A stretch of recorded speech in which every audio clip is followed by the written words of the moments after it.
মনে আছে সেদিনের কথা। তখন আমার 11 বছর বয়স। বার্ষিক পরীক্ষা শেষ।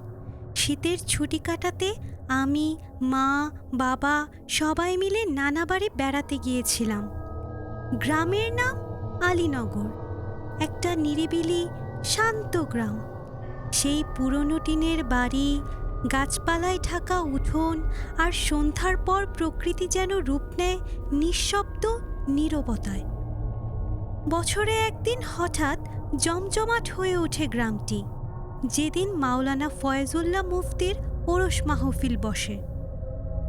নানা বাড়ি পৌঁছে আমি আর আমার খালাতো ভাই রিফাত অভ্যেসবশত দুপুরেই খেলতে গিয়েছিলাম তেঁতুল তলায়। জায়গাটা অনেক ফাঁকা, চারপাশে ঘন গাছ, আর মাঝখানে সেই বিশাল পুরনো তেঁতুল গাছটা, যার নিচে দাঁড়ালেই কেমন জানি একটা ঠান্ডা অনুভূতি হয়। আমরা দুজন খেলতে ব্যস্ত। অমন সময় হঠাৎ বাতাস থেমে গেল। চারপাশ নিস্তব্ধ। ঠিক সেই মুহূর্তে শুনতে পেলাম এক অচেনা কণ্ঠ, তুলি, ও তুলি। আমি থমকে দাঁড়ালাম।